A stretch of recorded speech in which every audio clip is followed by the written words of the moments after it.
सकें। सादा जीवन उच्च विचार, लोगों को ये बता सकें कि साहब सादा जीवन जीने के पीछे का मूल भाव यह है कि भारत में एक औसत नागरिक स्तर के जीवन यापन के लिए, उसके जीवन निर्वाह के लिए जितनी सामग्री की, संसाधनों की, पैसे की आवश्यकता है उतने में गुजारा करने का साहस हमारे अंदर होना चाहिए।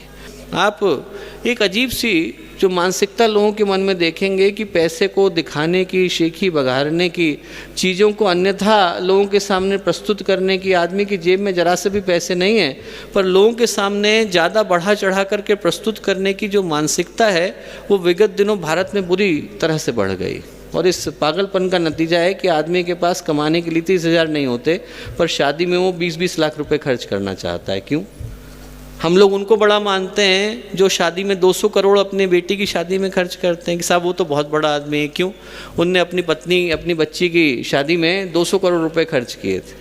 जिस देश में 35 करोड़ लोगों को एक वक्त की रोटी नसीब नहीं होती हो, वहाँ पर हम 200 करोड़ रुपए अपनी बेटी की शादी में खर्च करने वाले को बड़ा कैसे मान सकते? दोस्तों, यहाँ पर व्यक्ति एक एक वक्त की रोटी के लिए तरस रहा है और ऐसे समय में लोगों को ये सोच बताने की आवश्यकता है जिसको गुरुदेव ने कहा सादा जीवन उच्च विचार, कि आदमी साधारण परिस्थितियों में रहे। इस देश के औसत नागरिक का गुजारा जितने संसाधनों में चल सकता है, जितने पैसे में चल सकता है, जितनी सामग्री में चल सकता है, उसमें चलाने का साहस हमारे अंदर होना चाहिए। इतना लोगों को बताने की आवश्यकता है। आप शांति कुंज में आइए, कई लोग आते हैं और पूछते हैं कि साहब शांति कुंज में एसी कमरे क्यों नहीं है, बाकी की व्यवस्था क्यों नहीं है। लोग गुरुदेव से भी पूछा करते थे। गुरुदेव कहते थे बेटा इसलिए नहीं है कि भारत की 80% आबादी के पास नहीं, 90% आबादी के पास नहीं। यहाँ पर हमने औसत भारतीय स्तर के जीवन यापन की व्यवस्था रखी। ऐसा नहीं कि गुरुदेव के लिए संभव नहीं था कि अमीर आश्रम बना देते। उनके आशीर्वाद से लोग रातों रात अमीर हो जाते थे। उनका एक आशीर्वाद बन जाता था तो लोगों को अमीर बनते देर नहीं लगती थी। तो फिर उनके लिए संभव नहीं था कि अरबपतियों, खरबपतियों को इकट्ठा कर देते और लोग उनके पास जाते और उनके माध्यम से आश्रम की व्यवस्था को चलाते। आराम से संभव था, पर उसके बावजूद गुरुदेव भारत के अंतिम व्यक्ति तक पहुंचना चाहते थे। इसलिए एक साधारण व्यक्ति को जीवन यापन के लिए जितनी सामग्री की, संसाधनों की आवश्यकता है उसकी अनुरूप शांति उनकी व्यवस्था को रखा गया। आपको मैं एक दो छोटे उदाहरण देना चाहता हूं दोस्तों।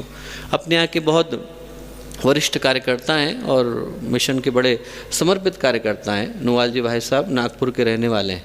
1973-71 में जब वो पहली बार युग निर्माण विद्यालय जो अपना गायत्री तपोभूमि मथुरा में है, उसके पहले बैच के शिष्य भी रहे, वो वहाँ के पहले बैच से पढ़े भी, विद्यार्थी भी रहे।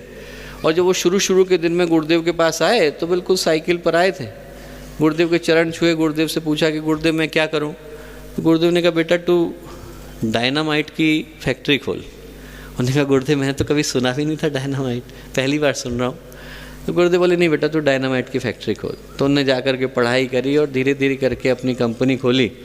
और कंपनी खोलने के बाद फर्म धीरे धीरे चली, स्लगिश चली। 1990 में परम पूज्य गुरुदेव के शरीर छोड़ने के बाद एकदम प्रगति हुई और देखते देखते आज उनकी जो कंपनी है, उनकी जो अपनी फर्म उनने इंडस्ट्री बना रखी है, वो करीब 6000 एकड़ में फैली हुई और उस पूरे के अंदर 10 से 12 हज़ार लोग काम करते हैं। भारत के सबसे बड़े प्राइवेट मैन्युफैक्चरर हैं वो एम्यूनिशंस को बनाने के। RDX प्राइवेट बनाने की जिम्मेवारी मात्र उनको मिली हुई है। भारत की जितनी मिसाइल्स हैं, आकाश है, अग्नि है, उन सब के कोन्स को, टॉप को वही बनाते हैं। भारत के बिल्कुल नंबर 1 पर है।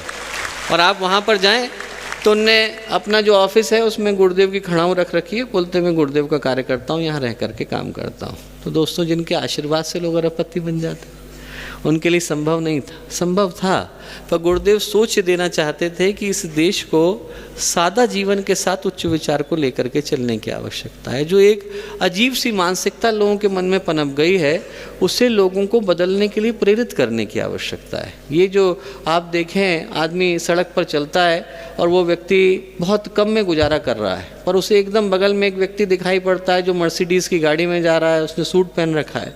अभी तुरंत उसके मन में भाव आ जाता है कि मुझे इसके जैसा बनने की आवश्यकता है। अब नीति है अनीति है, उसको नहीं लगेगा कि मुझे किस पथ का पालन करना है। उसको अपने बच्चों के अंदर भी भाव यही दिखाई पड़ेगा कि बच्चे यही चाहते हैं कि एंड्रॉयड फ़ोन आ जाए। उसको उनको देख करके भी ये लगेगा कि इसकी आवश्यकता है, और आदमी फिर न चाहते हुए भी अनीति के मार्ग पर चल पड़ता है। दोस्तों, ऐसे में एक अंदर गहरा भाव पैदा करने की आवश्यकता है कि साहब हमें सादा जीवन मिला है, उसमें कोई तकलीफ़ की बात नहीं। जब लाल बहादुर शास्त्री पहली बार रशिया दौरे पर गए, भारत के प्रधानमंत्री थे और रशिया के दौरे पर गए, तो वहाँ पर उनकी पत्नी जो थी बहुत संकोच में पड़ी, बोली मैं तो छोटे से गांव से आई हूँ और आप तो प्रधानमंत्री बन गए। बोले वहाँ पर लोग मुझसे प्रधानमंत्री की पत्नी समझकर न जाने क्या प्रश्न करेंगे, क्या उत्तर दूंगी मैं। लाल बहादुर शास्त्री ने कहा कि आप ये सोच कर ही मत जाओ कि आप प्रधानमंत्री की पत्नी हो, आप ये सोच करके जाओ कि आप लाल बहादुर शास्त्री की पत्नी हो, जो देश का किसान था। बोले आप ये सोच करके जाओ कि आप लाल बहादुर शास्त्री की पत्नी हो, आप अंदर यही सोच करके जा रहे हो और आप उस विषय पर उत्तर देना जिस विषय पर आपको लगे कि आपको उत्तर देने की आवश्यकता है। और पूरा का पूरा दौरा लाल बहादुर शास्त्री ने, बोले मैं तो घर में रह करके खाना बनाती हूँ, बाकी काम तो शास्त्री जी करते हैं। तो उनने खाने के ऊपर ही अपना पूरा का पूरा दौरा किया, उसी के ऊपर भाषण दिए और इतने लोगों के दिल जीत करके वहाँ से लौटी कि भारत और रशिया के संबंध आज भी लोग डिप्लोमेटिक दृष्टि से याद करते हैं। तो दोस्तों जो है उसमें गर्व करने की आवश्यकता है, जो हमें मिला हुआ है। और मैं इस बात को इस दृष्टि से कह रहा हूँ कि दिल्ली जैसे परिवेश में यदि आप देखें तो यहाँ पर आदमी न चाहते हुए भी इस भागदौड़ का हिस्सा हो जाता है। वो नहीं चाहता पर उसे लगता है कि आज हमारे पास गाड़ी है, आज हम मारुति लेकर के चल रहे हैं, कल हमें हुंडई लेने की आवश्यकता है, हुंडई ले लिए, कल हमको जो है ये लेने की आवश्यकता है, वो ले लिया, अब हमें मर्सिडीज़, अब हमें BMW लेने की आवश्यकता है। जीवन का उद्देश्य नहीं था, हम लोग ये करने के लिए यहाँ आए नहीं थे। इसको करने से मन में शांति भी नहीं मिलती। ऐसा नहीं है कि इस भाग दौड़ में चले जाने से आदमी को शांति मिल जाती है, ऐसा भी नहीं। वो आप लोग जाएं भारत में तो गली में जब जाते हैं तो कुत्ते भागते हैं जो सड़क पर होते हैं। तो गुरुदेव ने एक बार उनको देखा तो गुरुदेव बोले कि भाग रहा है वो तो ठीक है, गाड़ी को पकड़ लेगा तो करेगा क्या? पकड़ लेगा, गाड़ी के पीछे पीछे भाग रहा है तो पकड़ लेगा तो करेगा क्या? वैसे आदमी भागा चला जा रहा है, उसको मिल जाता है तो उसकी व्यर्थता हो जाती है। आज चीज़ें हैं, हम लोग भागे चले जा रहे हैं, हमें लगता है ये मिल जाए, वो मिल जाए, गाड़ी मिल जाए, पैसा मिल जाए, प्रतिष्ठा मिल जाए, और एक दिन वो मिल भी जाता है तो मिलने के बाद उससे कोई जीवन में चैन नहीं आता। ऐसा नहीं है कि उसको पा लेने के बाद मन में शांति आ जाती है। मन में यदि असंतोष है, मन के अंदर रिक्तता है, तो रिक्तता पहले की तुलना में और ज़्यादा महसूस होती है। आदमी राजा बन जाता है पर यदि मन के अंदर असंतोष है तो आदमी को वो असंतोष और ज़्यादा खलता है। दुर्योधन को पूरे भारत का राजा बना दिया गया और बनने के बावजूद जब एक सुई के बराबर जमीन देने की बात आई तो उसके दिल में खोट आ गया। उसने कहा कि साहब 13 वर्ष तो हो गए थे अज्ञातवास के, और अज्ञातवास के 13 वर्ष हो जाने के बाद पांडवों को दे देना था, मना कर दिया। उसने कहा नहीं दूंगा। विदुर गए समझाने के लिए, उनने कहा भाई आधा राज्य दे दे, उनने कहा आधा भी नहीं दूंगा। भगवान कृष्ण गए, भगवान कृष्ण ने कहा तू 5 गाँव दे दे भाई, नियमानुसार पूरा राज्य देना था, दे नहीं रहा है, आधा देना था वो भी नहीं दे रहा है, तो 5 गांव दे दे। वो बोला सूच्यग्रम नहीं व दास्यामी बिना युद्धे नहीं कैशवा, सुई की नोक के बराबर जमीन भी बिना लड़े नहीं दूंगा। तो आदमी पैसे हो जाने से उसके मन में संतोष नहीं आता। दोस्तों आदमी को ये बताने की आवश्यकता है कि ये जीवन जो हमें मिला हुआ है धरोहर के रूप में मिला हुआ है, इसको हम लोग जितने अच्छे तरीके से जी सकते हैं। शरीर में तो बेड एंड ब्रेकफास्ट है, आज हैं हम लोग, कल नहीं। थोड़े दिन के लिए भगवान ने होटल दे दिया है, इसमें जब चेकआउट का टाइम हो जाएगा तो जाना पड़ेगा। ऐसा है नहीं कि उसके बाद आदमी रुक जाए। वो एक छोटी सी कथा है राजा जीम केतु की। वो जीम केतु बड़े न्यायपरायण राजा थे, बहुत धर्मनिष्ठ थे, और करते करते एक दिन उनके मन में आसक्ति आ गई। अच्छा काम करते थे, करते करते आसक्ति आ गई और राज्य की सारी चीज़ों पर अपना कब्जा समझने लगे। तो भर्तृहरि को बड़ा दुख हुआ। भर्तृहरि ने वैराग्य शतक लिखा था, उनको लगा कि जीम केतु अच्छे राजा थे, कहाँ चले गए, रास्ता भटक करके क्या करने लग गए। तो उनको समझाने के लिए पहुँचे, उनने पागल का भेष धर लिया और पागल का भेष धर के उनके बिस्तर पे जाके सिंहासन पे चढ़ के बैठ गए। तो राजा आए, राजा को बड़ा गुस्सा आया। उन्होंने कहा कौन पागल मेरे सिंहासन पर बैठ गया है। बड़े जोर से उसको गुस्से में देखा। उन्होंने कहा नीचे उतर पागल। तो उन्होंने कहा कि अरे भैया गुस्सा क्यों होते हो, धर्मशाला है, तुम भी बैठ जाओ यहाँ। तो उन्होंने कहा धर्मशाला कैसे हो गई। बोले मेरा दरबार है, मेरा सिंहासन है, तो इसको धर्मशाला कह रहा है। बोले एक बात बताओ, आपसे पहले कौन यहाँ का राजा था। बोले मेरे पिताजी थे। बोले उससे पहले। बोले मेरे दादाजी थे। बोले उससे पहले। बोले मेरे परदादाजी थे।